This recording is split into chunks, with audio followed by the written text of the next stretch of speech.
Okay, so let's go ahead and get started. So again, welcome. It's so great to see so many of you here tonight, and I'm really excited for this evening's presentation.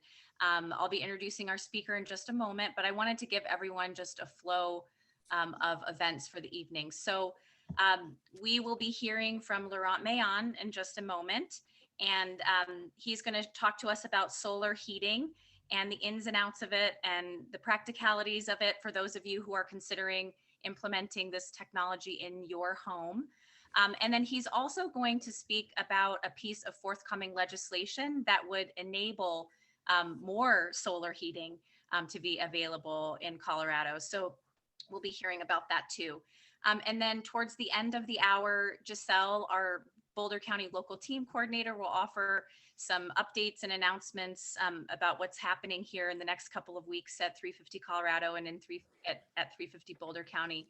And then Laurent has agreed to stay on until 7:30. So we'll formally close the event at the hour for those who need to leave. But if you have technical questions that didn't get answered during this hour, then please stay on. Laurent is going to be happy to talk with folks and tell you everything you want to know about solar heating. So if you're able to stay and you'd like to stay on after the hour. But I just wanted folks to know that's what our schedule is looking like tonight.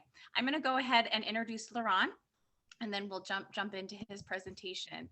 So we're really excited to have him here tonight. Laurent is the owner of Capital Solar Energy, a Colorado specialist in solar thermal technology design, installation, and maintenance. The company's been fine-tuning its designs to Colorado weather for 39 years. Laurent is the lead author of the Colorado Solar Thermal Roadmap. He serves on the policy committee of the Colorado Renewable Energy Society, also known as CRES, and previously served as an elected board member, treasurer, and vice president of the Colorado Solar Energy Industries Association, COSIA, now COSA. He serves as an expert witness in PUC dockets that affect solar thermal and is active with the legislature and the Polis Energy team. In coalition with 350 Colorado, Laurent is working on a 2021 law that would grow utility incentive programs for all sorts of positive alternatives to fracked gas heating, and at long last, possibly include solar thermal in one of our sunny states' clean energy program. So I just want to welcome Laurent, and I'm going to share my screen and we will get started.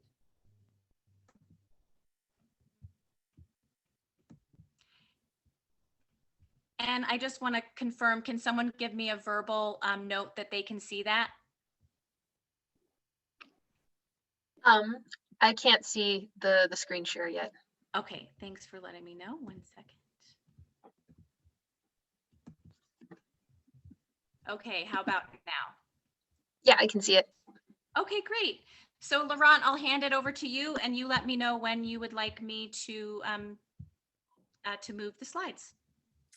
Well, good evening, everybody. Thanks for taking an evening to learn more about clean heating and thermal renewable solutions. I very much wish I could be in person with you, and I hope maybe in the fall we can do something with a more direct human contact than these Zoom calls. But in the meantime, it sure beats a phone conversation, and thank you very much for joining. So I'm going to go over basics of solar thermal technology for about half an hour, and then I'll spend about 15 minutes on this bill that mentioned that is almost certainly going to happen and pass this year. So on slide 2, first, to start, I want to show you data. So if you can move to slide 2, yeah. This is the result of research on the performance of solar thermal or solar heating panels. The research was not done by NREL, it was done by a research lab which is in Florida. So you know they had no particular bias towards Colorado. And this data shows that by a combination of factors I'll get to later, solar thermal works better here in Colorado than practically anywhere else in the US. So that kind of gives you the opportunity for this technology. We really should be a leader in this in the US. Then on slide 3, what you will see is something that's important to understand in the background. This is a slide. I should thank Sam Weaver, who's now the mayor of Boulder, for doing this slide for me many years ago. But anyway, it shows in the middle and on the right, it shows what energy loads can be typically addressed with a solar electric system or with a solar heating, solar thermal system. And so you see the breakdown in these circles is all the same, which is water heating is about 20% of a typical house load. AC is about 5-10%. And frankly, you don't have to have AC. You can have an evaporative cooler that hardly consumes any energy. 25% is traditional electric loads, and then a little over 50% is the space heating. So that's the typical energy usage of a house in Colorado. And as you see on the middle part, you can address lighting and maybe AC, or let's call them traditional electric loads, with a solar electric system. But you can address a lot more with solar thermal. You can address virtually all the domestic hot water and a dominant part of the space heating. And in total, that's at least twice more energy, for most people 3 times more energy than their electric loads. So on slide 4, I'm going to give you the most geeky part of the presentation for tonight. So beware and focus and look at just the green line for now. This is the performance of a solar thermal collector. So first of all, for reference, if you wanted to understand what a solar electric panel does, you would draw a horizontal line at halfway between 10 and 20. So on the vertical axis, you see it's numbered from 0 to 100. That's the percentage of the sun's energy captured by different types of solar panels. And if you drew a horizontal line at 15%, you would have pretty much the performance of a PV panel. And so now the green line is the main type of solar thermal panel that we use in Colorado for residential or even commercial applications. And what you see is when the delta T is 0, so when the x-axis has a value of 0, the green line, the panel collects 75% of the sun's energy. This is an amazingly efficient performance. And then you see this green line slopes down as the value on the x-axis gets bigger. This x-axis is called delta T in Fahrenheit. So, or temperature differential is what a delta T is. And so this is a little hard to understand, but pretty intuitive. 0 would be a case where you send a liquid through the solar thermal panel to collect energy at 100 degrees, and it's 100 degrees outside. At that point, you have 0 degrees of difference between the liquid you sent through the panel and the ambient outdoors air temperature outside of the panel. And that's where you would collect 75% of the sun's energy. And then you see this green line slopes down and hits 0% efficiency at around 150 degrees of delta T. So that scenario would be if you send water in the panels that's already 150 degrees and is 0 degrees outside, then your panel would stop performing. And then you also see on this chart an area that's been highlighted in yellow. And that's the normal operating range of delta T's, of temperature differentials for a typical solar thermal system. And in Colorado, definitely it's the case. 99 or 95% of the time, you're operating in that yellow range where your delta T varies between 36 and 90 degrees, and your collector efficiency varies between high 50s and about 30%. So it collects 60 to 30% of the sun's energy, call it 45% on average. And that's amazing right there. You know, most energy processes are not that efficient, or maybe our body or a car's ability to transform gasoline into forward movements, or a coal plants to make electricity. All those things work at efficiencies of 10 to 20% typically, maybe 30. 45% is exceptional, and that's the case with solar thermal systems. Now you see there are other lines on this chart. There's a red line which is parallel to the green line. That's just a crappy quality panel of the same type, which is called a flat plate collector. You see a purple line that has a softer slope, meaning it loses less efficiency as the delta T gets bigger, but it has a lower performance overall. That's an evacuated tube. And you also see a blue line, and that's a uninsulated pool panel for summer pool applications where those are uninsulated. And they so let's move on to slide 5, where you can see a pool collector there.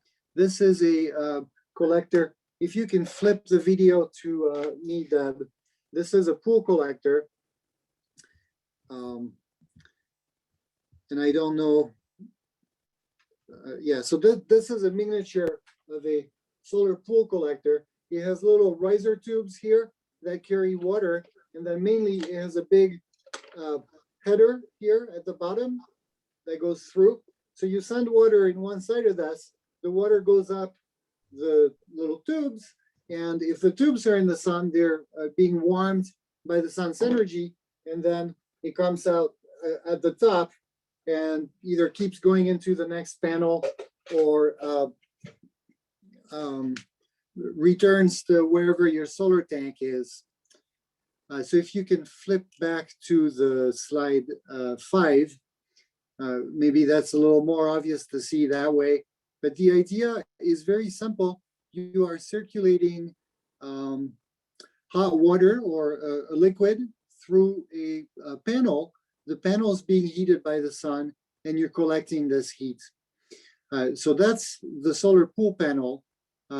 It has a very nice performance, but only when there are almost no temperature differentials. So for a summer pool, that works very well.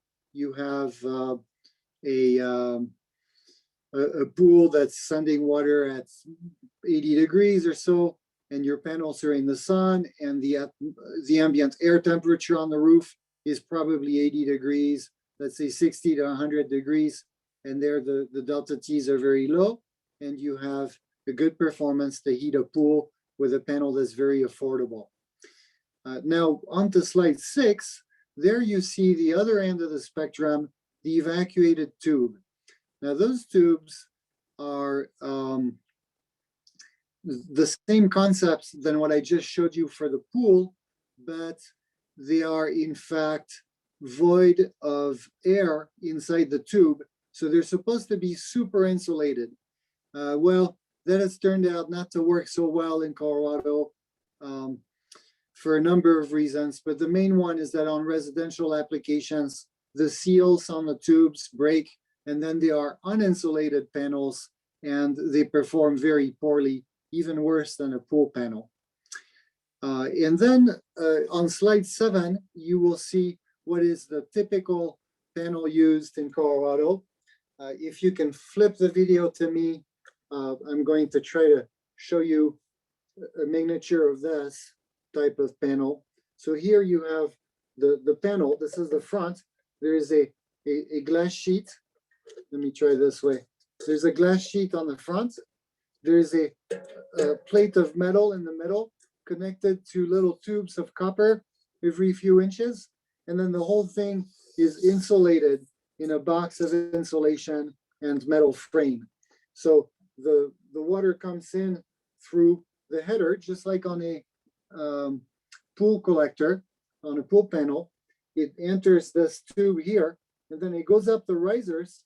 The risers, these smaller tubes, are connected to this plate of metal made of selective metal deposits. So there is the base copper, the thicker one, connected to the tubes, which are also made of copper. Then there is a metal, very thin, just a few microns of this metal, which is designed to pull the heat from the front to the back. And then there's a black metal surface on top, which is designed to absorb virtually all of the sun's heat, all of the sun's energy, and immediately transfer it into heat into the back of the panel. So that's what slide 7 shows you. And that's really the type of panel that performs well in Colorado and the one that is used in 90% of applications for people doing a year-round heating function, maybe space heating or domestic hot water, or even an indoor pool would be hooked up to this.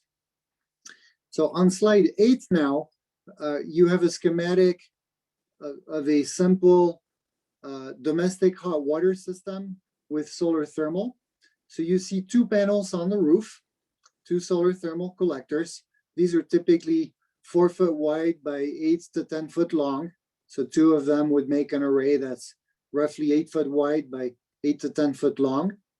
And you would want to place these panels on a south facing roof, or at least turn them to face south, even if the roof doesn't. You can mount panels to face south on a roof that has a different orientation. It's less pretty, but the engineering is fine. With that, you take water from the tank that's the solar tank, which you see located underneath the panels. You pump water from the bottom of this tank on up through the panels, and you pump that only when the controller measures that the panels are hotter than the tank and that we should be heating the tank. So we take tank water from the solar tank, pass it through the panels, heat the water round and round, maybe 6 or 8 hours a day, and store the solar heated water there. And then on the right side of the image, you see the schematic of the regular hot water heater. So if there was no solar, if the left half of the image was not there, you would have cold from the city going into that tank, being heated by gas or an electric element in that tank, and then sent to the house hot. And here, what the solar does is it prevents the cold from going into the cold side of the regular water heater.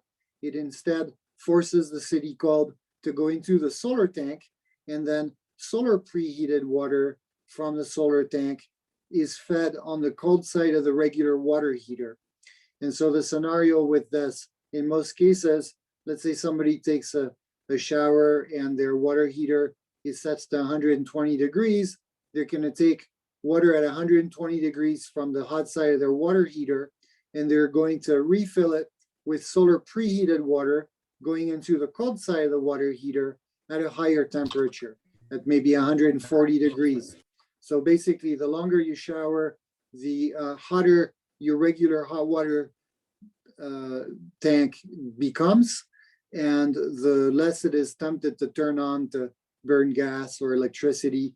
The system like this will typically do 90% of the domestic hot water loads of a family on a year-round basis.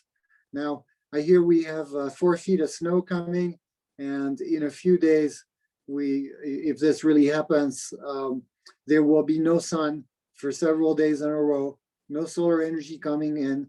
And those are cases where people are glad they still have their regular water heater, and where the regular water heater will burn conventional energy to pick up the slack for a week of no sun. That is a domestic hot water system in a nutshell. On slide 9, you see a customer of ours in Boulder who's giving us a thumbs up, but more importantly, on his roof, you see that he has most of the roof covered with solar electric panels. And on the left bottom corner of the roof, you see he has 2 solar thermal collectors. They are bigger than the PV panels, and they look a little more like skylights.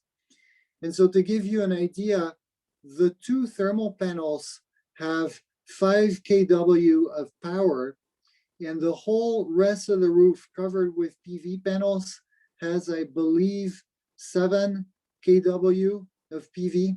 So these thermal panels, because they are so much more simple and they just take the sun's energy as heat, bring it into the house, store it as heat, use it as heat. They're amazingly efficient at transferring energy, where the PV panels have to convert the incoming photons and energy from the sun into a movement of electron, and that's a far less efficient process. So yeah, just thought I'd give you this benchmark. You know, you've got two panels right there covering maybe 10-15% of the roof surface, and they are providing almost as much power and energy as the whole rest of the roof covered with PV. And then on slide 10, you have a picture of a typical solar thermal domestic hot water system, where on the left with the aluminum blanket, you see the regular water heater that was already there. I believe that's a gas water heater. And on the right, you see a slightly bigger tank, which is the solar thermal tank. I believe that's an 80-gallon tank on this image. And then above it, you see another little tank linked to the solar, which is a drain back tank.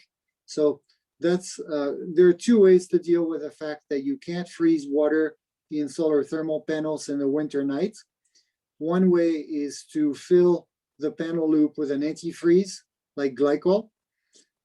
That's not a bad way to do it, but it has other issues, in particular, a little bit of overheating in the summer and more maintenance call and more dependence on a, not so great chemical like glycol, although it is a food safe chemical that's put in these solar systems.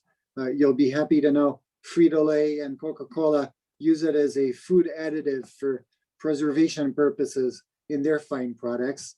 But the other method is what is done here, which is gravity-fed drainback systems, where the pipes going from that little tank to the panels and back to that little tank slope a specific way, in that anytime the solar pump turns off, either because the solar tank has reached its high limit target of 170 degrees, or because Excel has an energy outage that day, or simply the pump breaks, whatever the reason, then the loop has been set up so that air goes up, water comes down, the panels are now, all the water falls back into the tank, the air goes up, and now the panels on the roof are sitting there with only air in them. You can make them extremely hot on a summer solstice, middle of the day scenario, or extremely cold on a winter solstice, middle of the night scenario, and nothing will happen to those panels. This is the state of the art for solar thermal. It avoids maintenance, reduces costs, and augments the efficiency of the systems. So that's your really basic domestic hot water system. And if you move on to slide 10, there in the top right-hand corner, I just want to show you what a heat exchanger is for forced air systems. So this is a coil. It's not unlike a car radiator or an AC coil. It's a network of little copper pipes hooked up to a whole bunch of little aluminum fins. This is what you would place in a forced air furnace to distribute solar hot water into the cold air forced air system and heat a house with it. On the slide 13, you see a more substantial solar thermal. Next slide, please. 13. You see a more substantial solar system with a big solar tank and the same loop and connection to preheat for domestic hot water on the right-hand side. But then you also see an interface on the left with the home's existing forced air furnace. 70 or so % homes in Colorado heat with a forced air furnace system. So this is the way you would interact solar thermal with the most common heating system in a home in Colorado. And I'm realizing I'm gonna run out of time real quick, so I'll speed up. On slide 14, you see a typical solar thermal tank of ours. On slide 15, you see that an engineer was good enough to put a stamp on it and that it's a solid structure that works. On slide 16, you see the tank open. You see the thick rubber EPDM liner that surrounds the whole tank to hold the water in it. And suspended in it, you see copper coils, one in the back, one in the front. One of those coils would be dedicated to domestic hot water. You can see this a little bit nicer on slide 17. So a tank that has two coils in it would typically have one that's for domestic hot water and the other coil to preheat radiant floor returns in a home that has radiant floors on a boiler or baseboard heaters in that kind of home. On slide 18, I have a schematic of a system that's interfaced with a boiler and radiant floors instead of forced air furnace. Our systems are always interfaced with domestic hot water because that's the systematic year-round application for anyone. But really, these systems can be interfaced with any normal heating function in a house. So forced air furnaces, a self-standing fan and coil system, if there's no other distribution method, that can come in handy in an all-electric home that doesn't have anything but electric baseboards in the house. It can be interfaced with forced air, as I said, a pool as well, or a hot tub. Sometimes people will have this exact system interfaced with their space heating for 8 months of the year, and then interface with their summer pool for 4 months of the year. And that's a nice way to use the full capacity of the system on a year-round basis. On slide 19, you see a picture of a nice new array that we did for an architect who built his house in Frisco recently. And this is just to show you, you really can mount panels to face south, even if the roof lines are not turned that way. This is a architect home where the architect lives in this home with his partner and has a keen sense of aesthetics, obviously, and he thought it was acceptable aesthetically.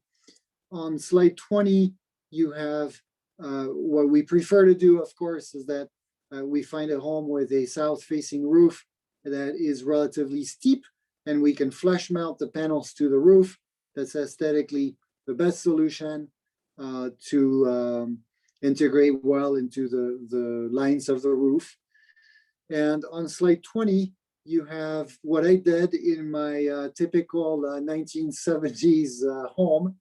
So when we moved in here, the home was a real gas guzzler. The boiler just wouldn't stop. It was running 24/7.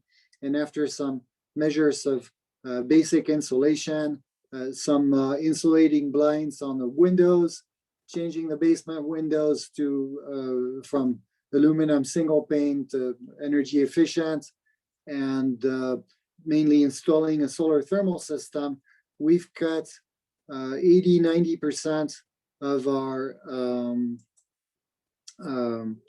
sorry, we need to move on to slide 21. So there you see the steeper and slightly darker looking and bigger looking solar thermal panels in the back. And then in the front, you see my PV array, or most of it. There are another 4 panels that are not visible from here. Those have been flush mounted below the thermal panels. And so over 8 years, the PV has taken care of all of our electric loads, which is about 3,500 kilowatt hours a year. The solar thermal has eliminated 80–90% of the previous heating loads when we first bought the house, and it's offsetting 14,000 kilowatt hour thermal per year of natural gas consumption. You have my info on this slide as well if you want to contact me after this presentation for anything solar thermal. I would be happy to help with that. So I need to talk to you about policy a little bit. We're in a state that has not really done much for solar thermal since the 1980s, and really hasn't done much for clean heating ever. It has done a lot for clean electricity, which is wonderful. We needed to do that, and we've been doing it. Governor Ritter helped a lot, passed 60 bills, including very big ones, Governor Polis now is very helpful as well. Governor Hickenlooper, I'll leave him out of that. No comments there. But in the big picture, you know, China installs about 80% of the world capacity in solar thermal. The European Union installs about 10%, and the USA installs 1%. And it's too bad. It's because we have very cheap fracked gas in the US, and that's been the strategy of the federal government for decades, is to use fossil fuels and to frack for gas. And the result is in Colorado, we pay $0.015 per kilowatt hour for gas. I mean, it's sold to you in therms, but that's just to confuse you. If you translate it into kilowatt hours, the gas is 7 times cheaper than the electricity, is sold at $0.015 per kilowatt hour compared to about 11 cents and a half for electricity. Solar thermal does benefit, like solar electric, from the federal tax credit of 26%. If anybody installs systems, Congress renewed this a couple months before the end of last year. And so 26% is the rate for this year and for next year. If you install any solar system, you can benefit from this tax credit, and it can also be carried forward if your taxes are too low to use it all in the same year that you install the system.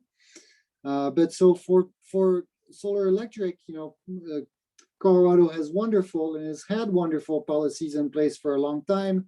The Renewable Portfolio Standard and net metering being the two key ones. But for solar thermal, nothing's been done. Even when we install a solar thermal in an all-electric building, and we collect energy from the sun, we greatly reduce the electric heating bill. We can't qualify for a penny of incentive in the Renewable Portfolio Standard. And the RPS is not progressing much in Colorado anyway, so we focused legislative efforts on the demand-side management programs. Demand-side management programs, there are 2 of them in Colorado, electric and gas, and each large investor-owned utility is forced by law to do something to reduce the demand-side energy demand. So that means help customers install energy efficiency and other measures that can reduce their need of electricity or gas. So the bill is focused on gas DSM, and it's changing key metrics that are used to determine what technologies can qualify in demand-side managements and what kind of rebates they're given to in those programs, what kind of rebates homeowners are given more exactly, and homeowners and business owners as well, and all utility customers. So the 2 key metrics the bill is changing are the discount rate applied to the future benefits of offsetting gas. So right now, if you offset $100 of gas consumption 20 years out, Excel discounts it at 7% per year, squashing that value into a tiny fraction of the $100. And we are arguing that because DSM programs are funded by ratepayers like you and me and are meant to the benefits of us ratepayers, the discount rate applied to future benefits should not be the utility's cost of capital rate at 7%. That's nonsensical. It should be the rate of inflation, which is about 3%. And so by discounting the future benefits of offsetting gas at a lower interest rate, we're going to give them much higher benefits in the geeky math and decision-making process that goes on at the Public Utility Commission. And then the other change, which we are doing in concert with 350, and I got to thank Deb and Micah for supporting this, as well as 350 National for many years. So the other big change is we're adding the cost of greenhouse gas, both carbon and methane, in these calculations, so that the benefits of offsetting fossil fuels will not be viewed just as the energy bill savings, but also as the environmental and health benefits of not belching all this carbon and methane into the atmosphere. And with that is going to, my guess is it's going to more than double the value of the benefits of offsetting gas inside demand side management program. And with that, in turn, we should see the commission as well as the utilities that are forced to report to it. We should see these entities cause a very big growth in gas DSM programs. So to give you an idea, right now, electric DSM programs are in the order of $100 million of incentives given out each year, where gas DSM is in the order of 10 million per year. And we're hoping this bill, in addition with other changes in the bill, like making sure that the utilities set goals and budgets for DSM programs and get those approved by the PUC. But in total, this bill should cause a very significant growth of DSM gas programs, and that includes solar thermal, heat pumps, energy efficiency measures like attic insulation or more efficient thermostats, and a slew of 50 to 100 different energy efficiency technologies, as well as some demand response technologies.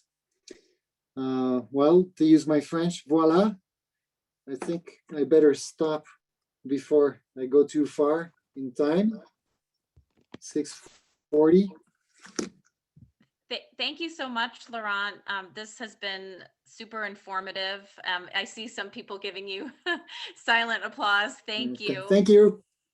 Laurent, before we dive into some of the questions that have been coming into the chat, can you, and forgive me if you already told us, can you tell us what the projected name or title of the bill will be so that those of us who are keenly tracking legislation and looking for ways to support it can be on the lookout?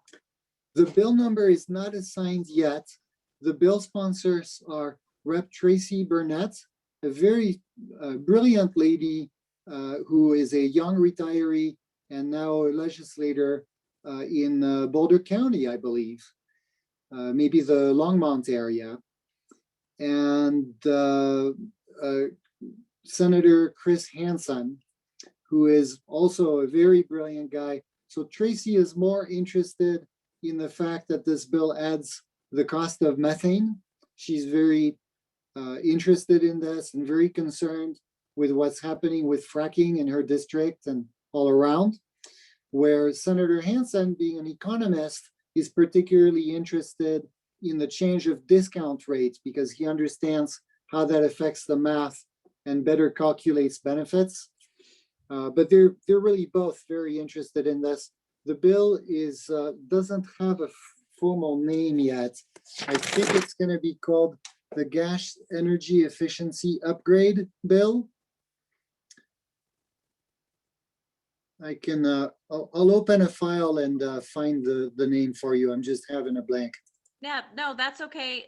Even we can be on the lookout. I know Giselle's going to offer a few announcements towards the end of the hour, but since we're talking about the bill, and I know many of us on the call are always looking for ways to support climate legislation, I just wanted to give a quick plug for our Climate Lobby Week, which is coming up. And this bill that you're talking about, Laurent, is one of the bills that we're actively supporting and encouraging people to speak to their legislators about.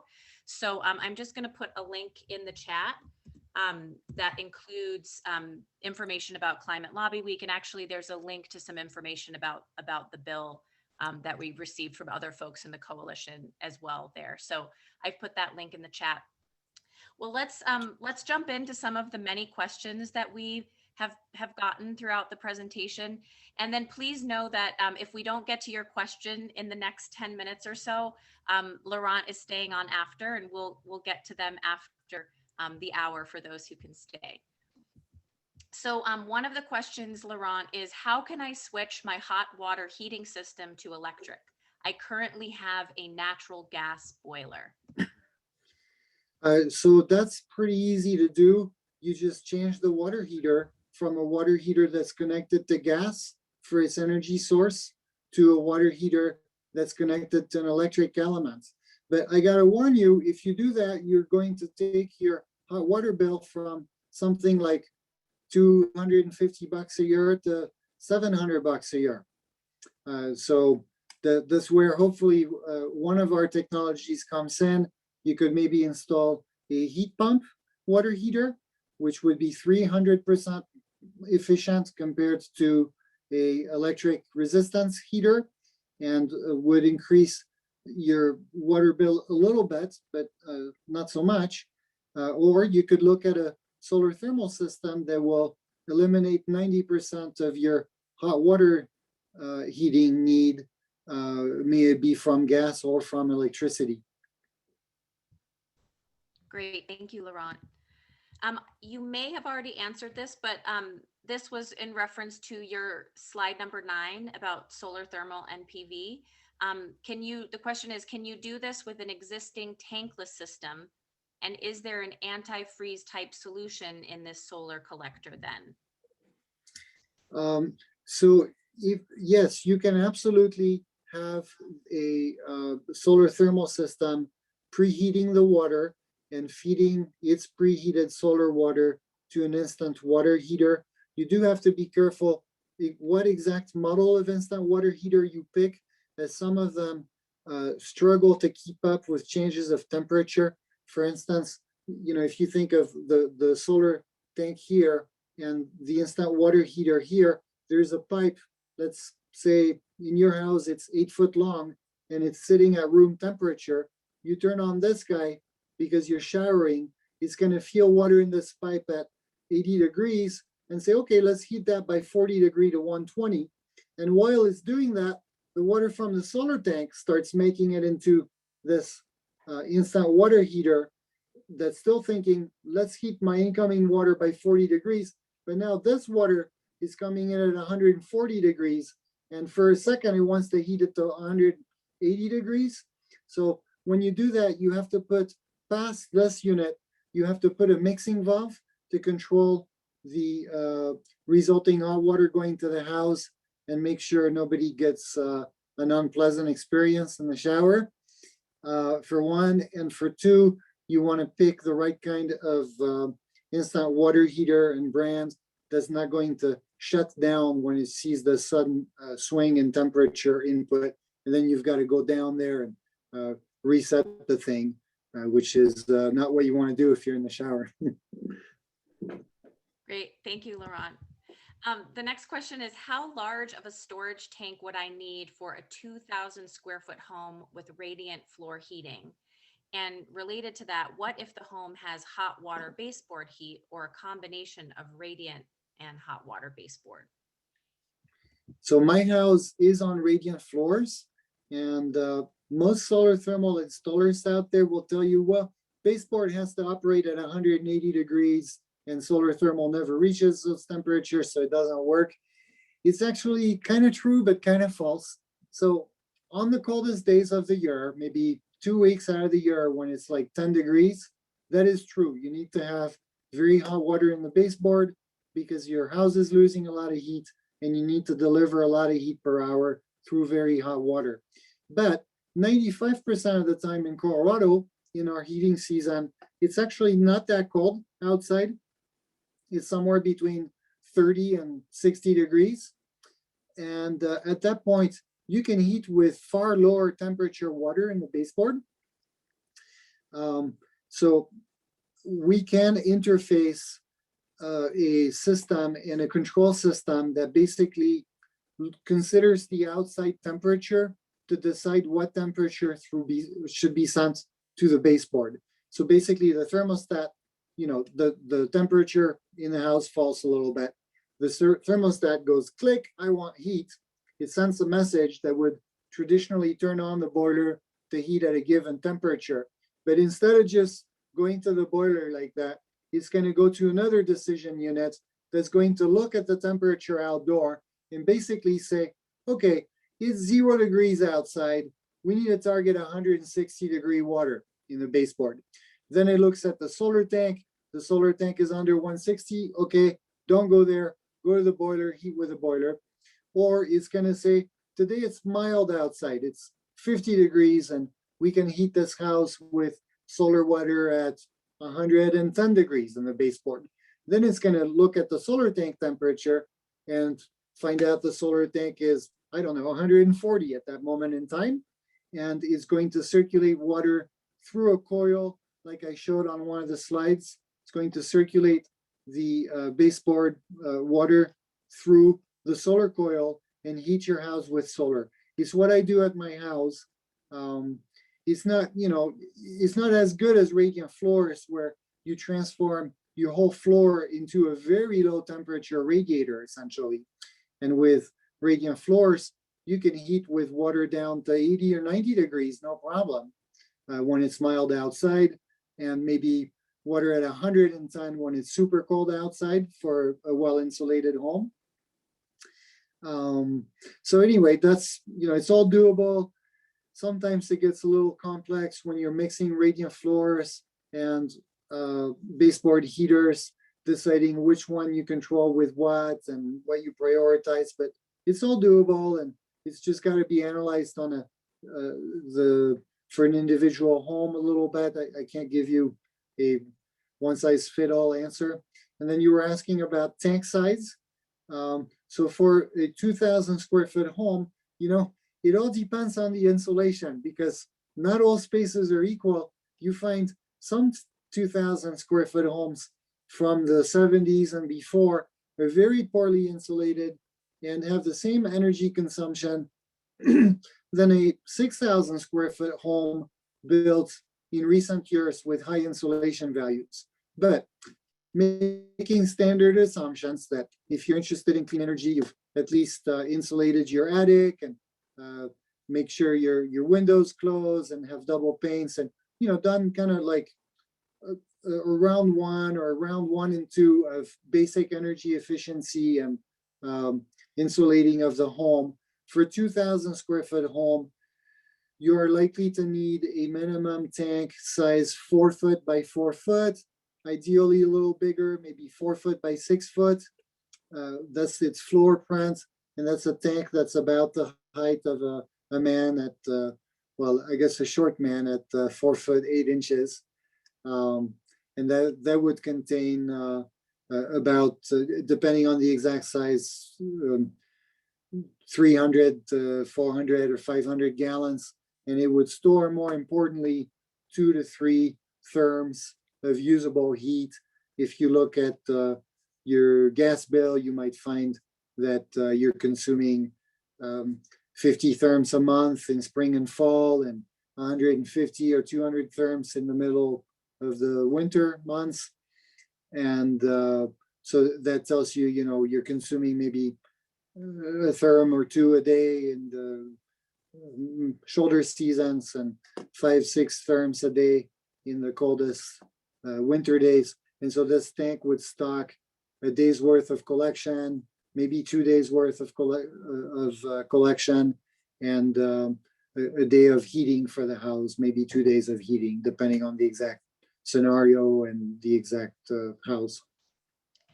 And Laurent, can the panels be put on a tile roof? That was another question that came in. Yes, they can. It's a little more complicated. We have to pierce holes through the tiles. We have to flash those properly, but there are safe ways to do this. We have many roofs out there with solar panels on tile roofs. And we can involve a roofer if need be, if the tile is particularly difficult. But yeah, we've done this with both cement and clay tiles across the years, some flat, some curved tiles as well. It can all be done. Okay, perfect. So we're going to pause with the questions for a few minutes, and I hope those of you who had a few other questions who we didn't get to answer those questions yet, hopefully you can stay on after the hour for a few minutes. I'm going to pass it over to Giselle Hersfeld, who's our 350 Boulder County team coordinator, for a couple of quick announcements, and then we'll jump right back into questions.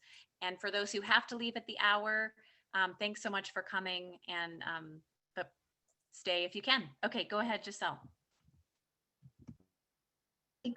So first of all, I want to give a huge thank you to everyone who joined us this evening. I know Zoom fatigue is real, and I really appreciate that you all came out to watch this amazing presentation. I also want to give a huge thank to Laurent for being here and for giving this presentation and giving us all this really valuable information for how to be more efficient in our homes. And I just want to give a few quick updates from the 350 Boulder County team. So first, I just want to say that we just kickstarted our 350 Boulder County local team fundraiser. So I'm going to put a link in the chat if anyone is interested in giving a donation to help us continue to do this work. We're trying to raise $3,000 in the next 9 days to keep funding the work that we do, to keep doing the organizing that we do, to keep bringing you these presentations on how to be more sustainable, how to take action in your communities. I also just wanted to share a few of our victories from the past year. So specifically, just in this last year, we were able to mobilize people to come together to help the Boulder County commissioners pass the strictest oil and gas regulations in the state as of late last year. We also made Boulder County the first county in the nation to screen insurance contracts based on their fossil fuel policies. And one thing that we were really rallying attention around this last year was the Crestone CDP, which was threatening to be the largest fracking site in Colorado and very close to Niwot High School. Our incredible team at Niwot High, the environmental club at Niwot High, came together and made a really impactful video that they showed to the county commissioners that ended up being really instrumental in getting the strictest regulations in the state passed in this county, which led to the permits that were being considered for the Crestone CDP are now no longer being considered because of how stringent the regulations are. So for now, we can take a breath of fresh air. Knowing that that is no longer being considered. We're still actively monitoring because Crestone is sneaky and they could try and propose a new fracking well that, you know, fits the regulations. So we're still tracking this, but for now we can all take a collective sigh of air to you know that this isn't going to happen. So I just wanted to give some updates of some of our successes in the past year. And definitely, if you are able, please give us a donation. Thank you so much, everyone, for being here. And yeah, that's my. If Deb, if you want to add anything, I might have missed anything. No, I think that's perfect. I did already add the link to the Climate Lobby Week in chat, so I just want to remind folks about that too, since it does tie in with the legislation that Laurent has been talking about earlier this evening. So I just put the link to that Climate Lobby Week info. And Laurent, go ahead. Yeah, so I found the name as it's being finalized. It's just changed names 20 times, but the bill is now called Concerning the Modernization of Gas Energy Efficiency Programs. It should be introduced within a couple weeks and be in a hearing in the House Energy Committee in I would say 2 to 3 weeks. Now these things, as you can imagine, I don't control the Capitol's legislative agenda. They have a lot to chew on these days, and COVID makes things complicated. But that's the best guess from the bill sponsors so far. About 2 to 3 weeks in hearing, and I encourage everybody on this call to take part in the climate lobby training. It's very powerful. Legislators listen to this. You know, often by the time they get to a specific bill, they've already decided with lobbyists and whatnot how they're going to vote on that specific bill, to be honest with you. But they are influenced by what they see and hear. And they live in a very tight bubble in the Capitol where lobbyists and powerful corporate interests know how to be represented on a daily basis, get in their faces, and have a huge sway on legislators, even legislators who are the whole reason they ran is because they want to make a difference with clean energy. You'd be surprised how influenced they become once in the building by the setup. And therefore, we must all realize the importance of going to testify as involved citizens and reminding them that we're watching and that we care and that we have an opinion. Thank you so much, Laurent, for that reminder. And Giselle, if you happen to have a link to the Climate Lobby Toolkit available, we could add that in the chat as well. We've been really busy putting together a toolkit for folks who want to participate in informal lobbying this session. And the toolkit is super useful. So even if you can't attend the training this Saturday or Climate Lobby Week next week, there's a lot of great information in this toolkit. And sorry, Giselle, I know you and I didn't talk about sharing the toolkit before, but it just seems like a perfect thing to share right now. So I just want to say thank you. We are going to stick around for those who would like to continue diving deep into this technology with Laurent. But I just want to offer the opportunity for folks who need to go at the hour or who have already had their question answered. Feel free to hop off anytime. And I just want to say a warm thank you to everybody who has been here. And we'll go ahead and jump into the questions again, if that's all right. And Giselle will plop the toolkit. Oh, great. It's in there. It's in the chat right now. So folks need to leave. You can take a look at that and grab that link before you go. So Laurent, the next question is around cost. So what is the rough cost for a system that would provide space heating and hot water for a 2,000 square foot house?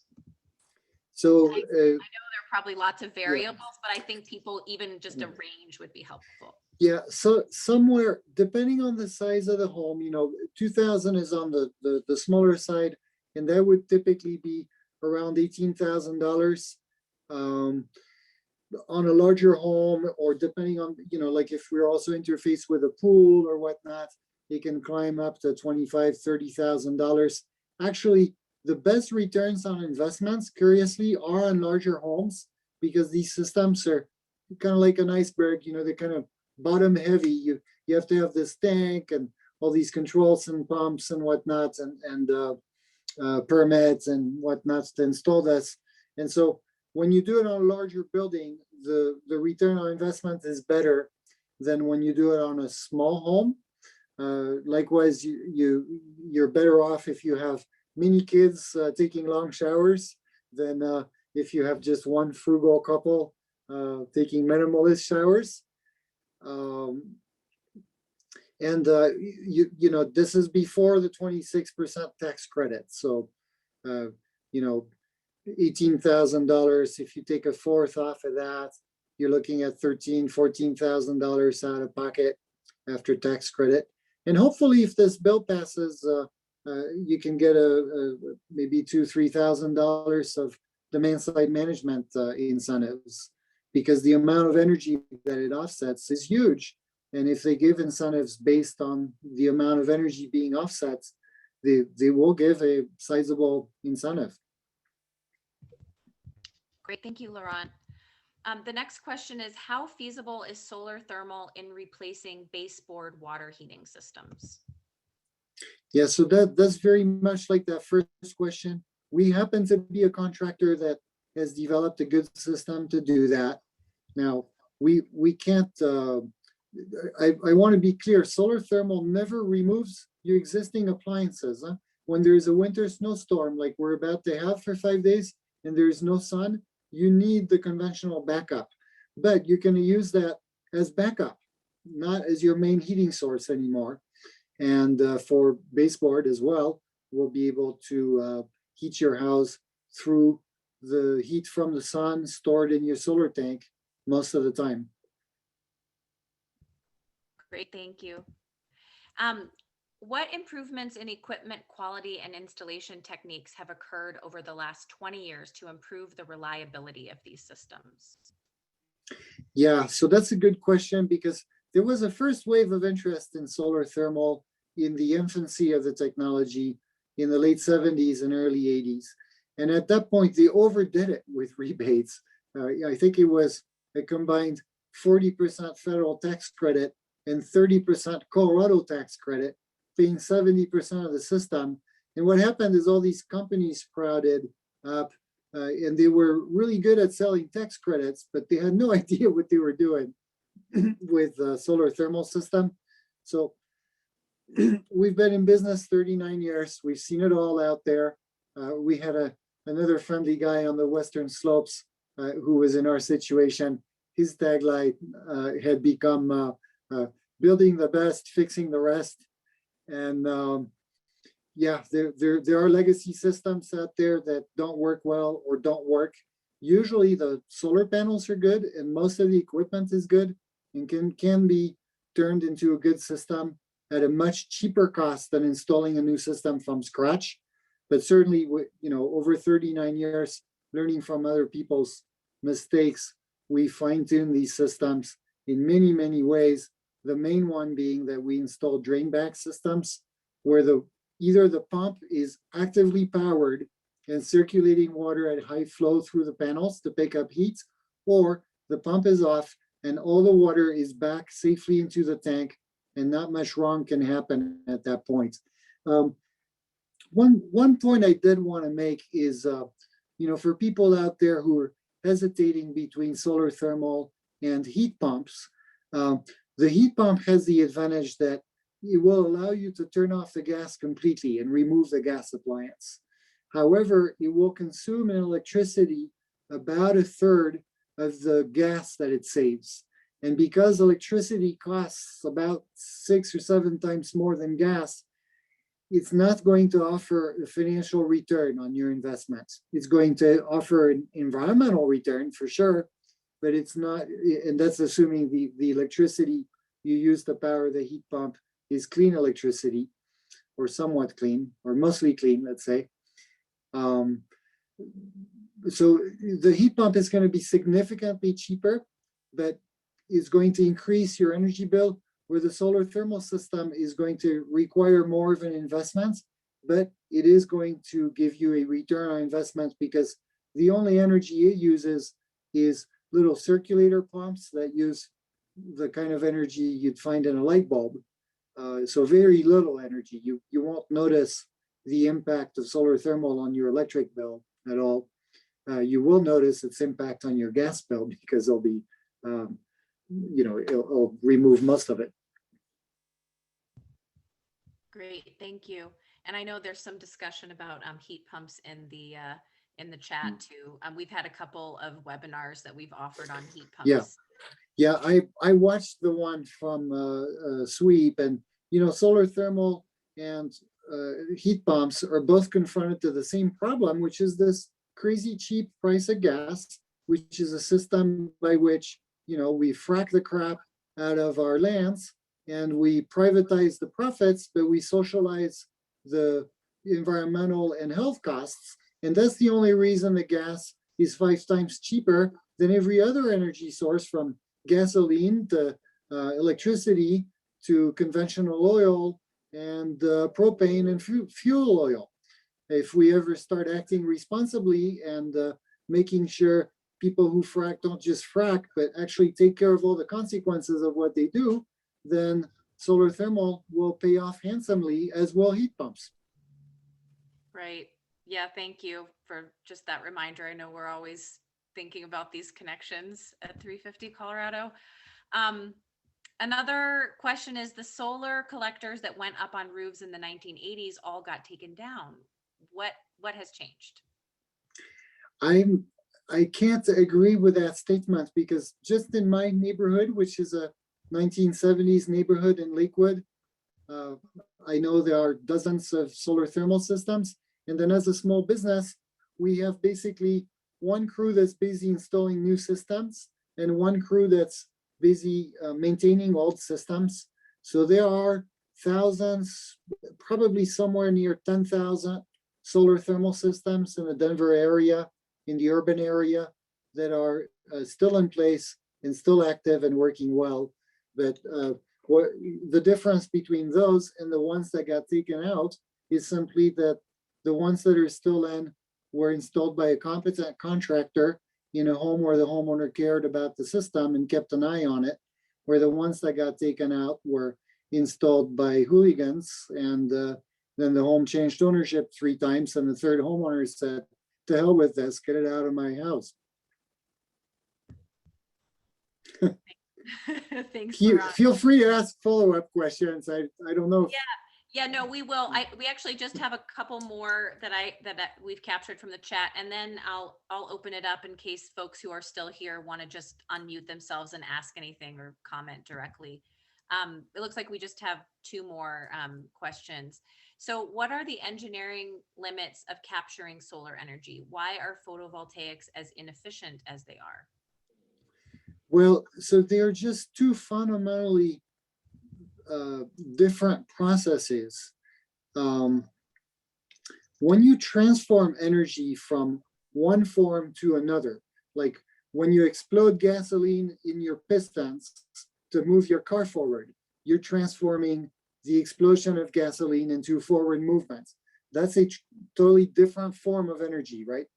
Or when your body metabolizes sugar to make energy available to you inside your own body. That's also, sugar is one thing, and then the energy, the way you use it with your cells is something else. Those are inefficient processes. When you burn coal to make electricity, it's inefficient. And when you take the light and heat from the sun and transform it, so the photons, coming into the PV panel, and transform those photons into a movement of electrons, hence the name, by the way, right? Photovoltaic, photons turned into voltage.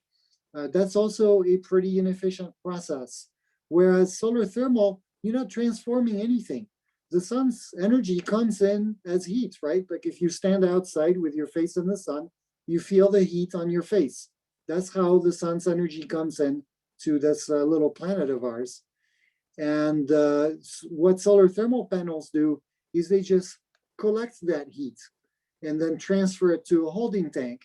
They don't transform heat into some other form of energy. They collect heat, store the heat, and give the heat back to the house. And that's why it's so simple and so efficient, and abnormally so compared to most other energy source types. Great. Thank you, Laurent. And this is the last question that we've captured from the chat, and it's quite possible that we missed some, so that we'll open it up after this. So how about PV direct hot water? True, PV panels are way less efficient, but 3 panels, approximately 1,000 kilowatts, wired directly to an electric tank's heating equipment via a MPPT, of course, can also supply a 3 to 4 member family's needs. No pipes or water, just wires. So the question is about PV direct hot water. Yeah, so those are 2 valid routes.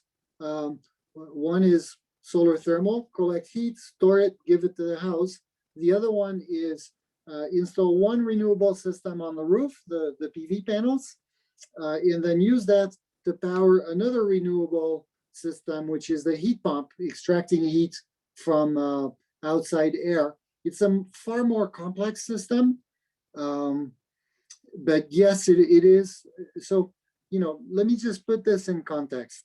For a 4-people family, the typical solar thermal design is an 80-gallon tank and 2 panels. Each panel has a rating of 2.5 kW. So you need 5 kW of power. Let's call it 4 kW of power to do that. If you install 3 panels of PV, and they're very powerful panels at 330 watts, which is more than typical. Most solar PV panels are more like 250 watts. But if you get jumbo PV panels, 3 of them at 330 watt, that does make a kilowatt. And then if it powers a highly efficient heat pump that's working at 3% efficiency, it's going to give you in heat the same power, the same amount of energy than 3 kilowatt of PV would. But that's still less than your typical 2 solar thermal panels that will give you 5 kilowatt of power. So I do think you're gonna get closer to entirely addressing your hot water with solar thermal than you are with a heat pump PV combo. And then there is questions of, are you powering the heat pump of your water heater at the same time and in the same hours than your PV panels are producing? That can get pretty complex and pretty abstract as well to understand, the PV energy you're producing, where is it really going into the grid? Is it really being used? Is it leading Excel to turn down a gas plant or a coal plant at that point in time or not? I don't fully know. Great, thank you, Laurent.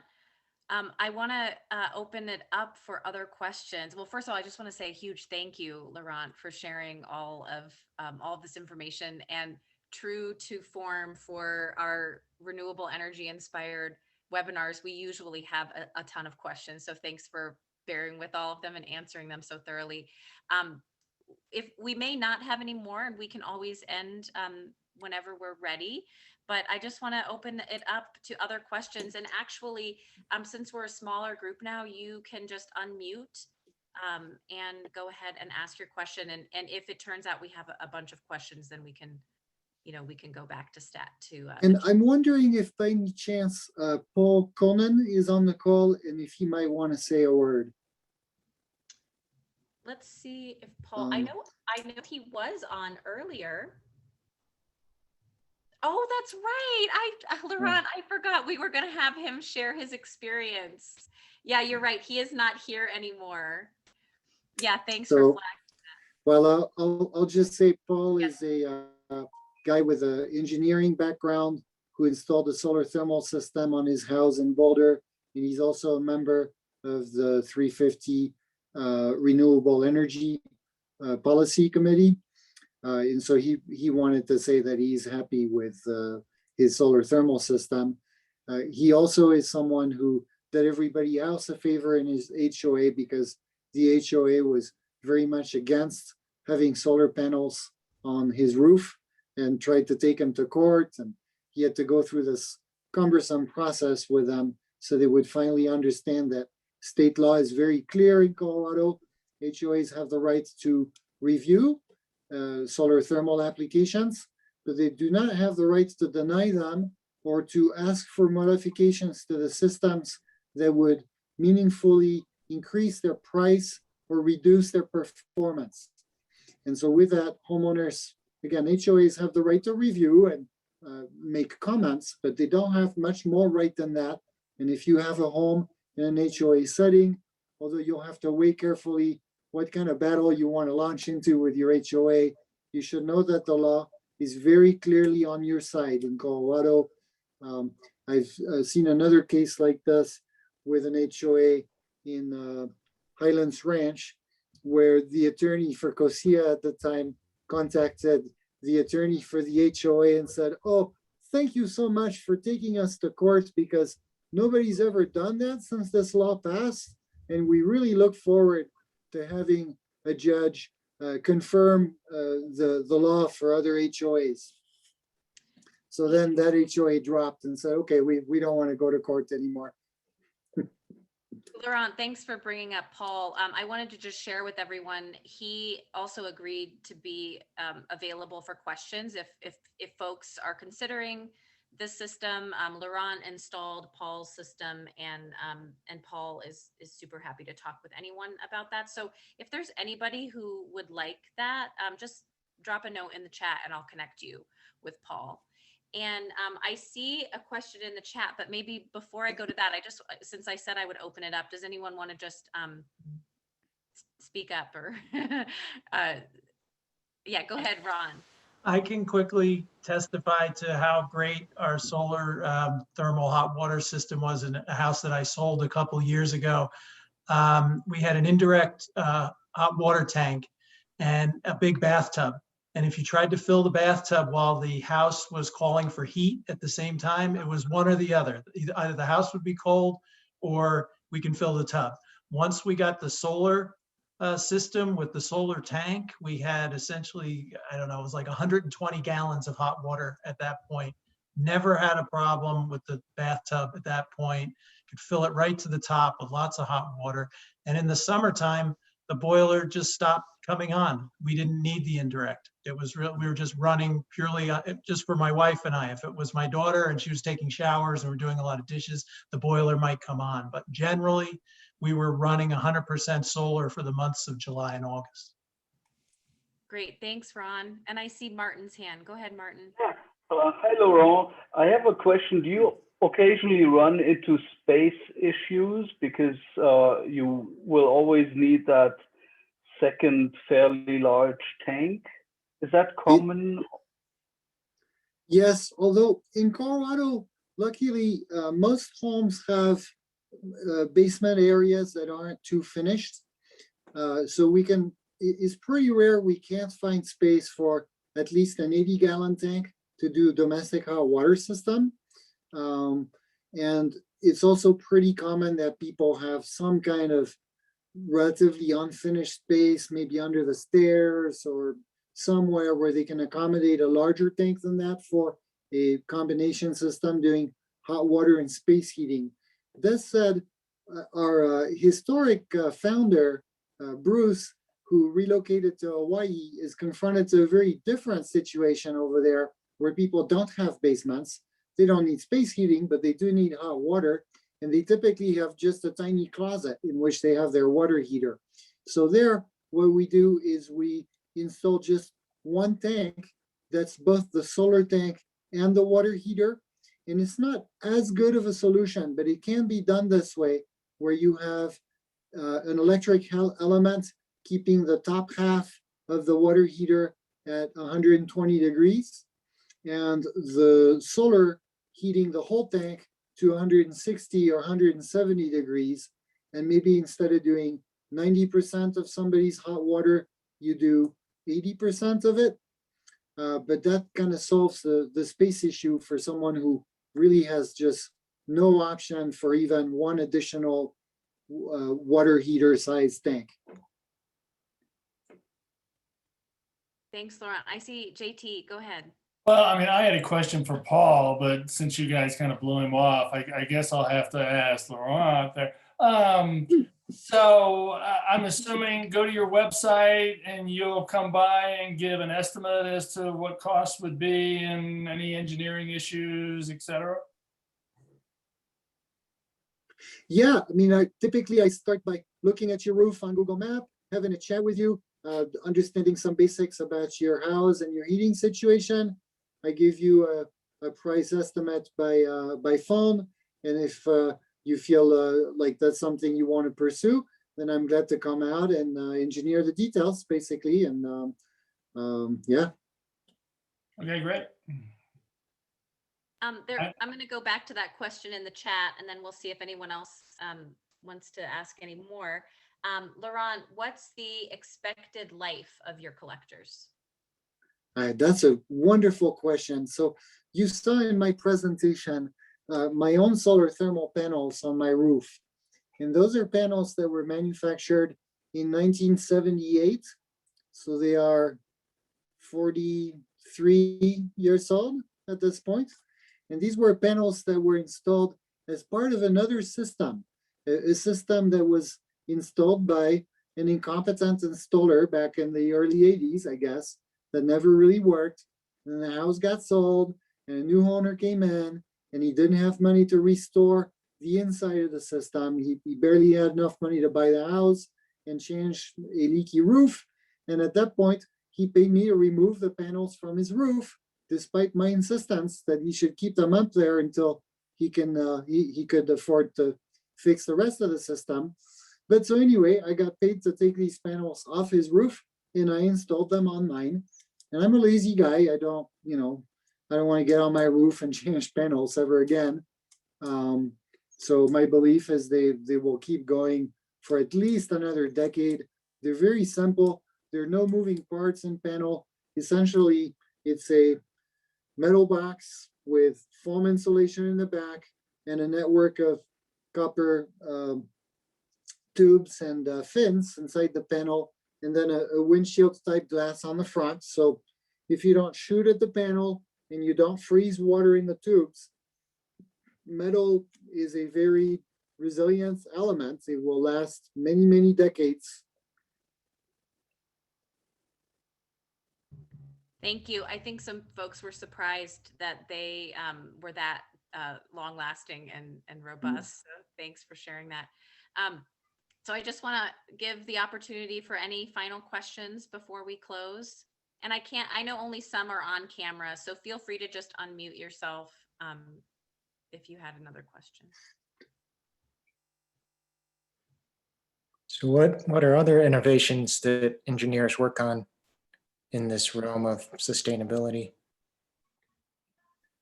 Do you mean in solar thermal specifically, or? Yeah, either on the, sounds like more electrical sort of engineering. I know Yeah, different that, engineering working on creating different products too. yeah, So- solar thermal is a pretty mature technology. So I know people always want to hear of like great innovations, but frankly, with a panel collecting 70% of the sun's energy, it's hard to innovate much on that performance. On controls, we have made a lot of progress over the past decades. What I've been seeing in this conversation about our ability to interface with homes on baseboard heating, that is clearly something that's been made possible by outdoor reset controls that are something that was initially invented for high efficiency modulating condensating boilers. But we're able to benefit from that on solar thermal.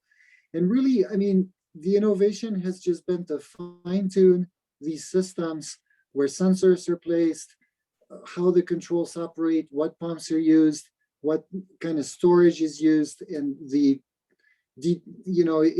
I don't really know how to explain this in a short Zoom call like this, but there has been a lot of improvements in the controls and designs of the system, and that has led to incremental improvements that have increased the reliability of the systems, as well as improve their performance by perhaps 20-30% from the typical designs, the better typical designs of the 1980s.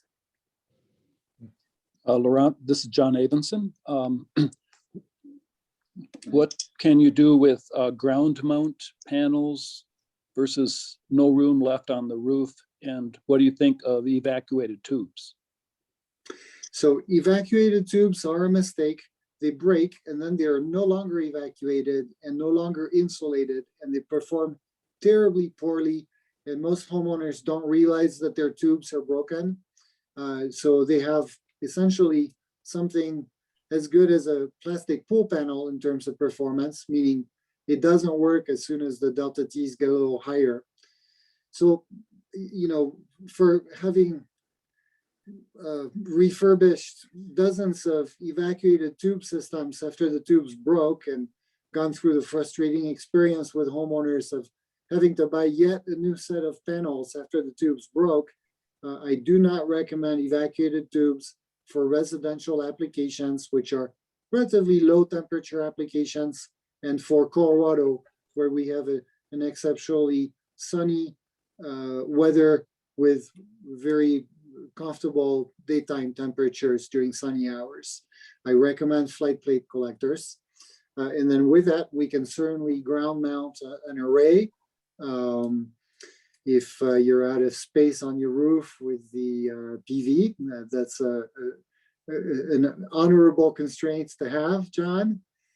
And we can, see what kind of space you have. Make sure the panels are in the sun is the biggest constraint when we ground mount, that they not be shaded by other buildings or by tall trees in the winter.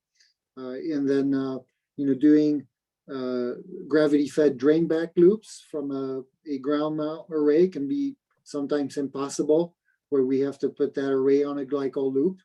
But what we do there is we purposely oversize and double up expansion tanks and do a number of little tricks in the system design of the glycol loop to minimize its overheating and minimize its maintenance needs down the road.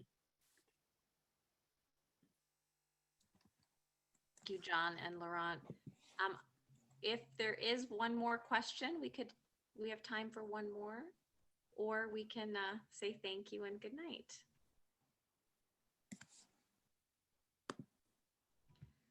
Okay, well, I just want to say a huge thank you again, Ron. Thanks so much for your expertise and just for being here and spending the evening with us. And thanks to everyone who turned out. And I know there are a couple folks still from our Renewable Energy Committee on the call. Thank you for the help getting to this presentation, and also to Boulder County for co-hosting the presentation. So just want to say good night and thank you. And Laurent, maybe, I think everyone knows how to find you. Do you want to say just your website one more time, or just remind folks how they can be in touch with you, and then we'll close? Yeah. The most simple is my phone number. You can Google Capital Solar Energy, or you can write down the number from the slide, or I'm glad to state it one more time. It's 303-792-0155. And then my email address is my first name at thecompany.name.com. So Laurent, which is the French version of Lawrence, spelled Laurent. Yes, that is a T like Thomas on the end, one of those weird silent French T on the end of words. So Laurent with a T at capital CAPITOL, like the state building, capitalsolarenergy.com. Capital TOL, like the state building, not TAL, like the money. And there's actually a historic reason for that, in that the co-founder of Capital Solar Energy was married to a lady called Norma Anderson, who later became the Speaker of the House for Colorado. So her husband was keen on naming the company Capital. Thanks, Laurent. And I put your phone number and email in the chat too, in case folks wanted to get it there. All right, well, we are exactly on time. I'll say good night to everyone. Thanks again. I'll have the recording and slides. If anyone wants them, just let me know. And have a good night. Thank you. Thank you. Thank you very much for everything you're doing at 350. Well, thanks, Laurent. You too. Good night. Thank you.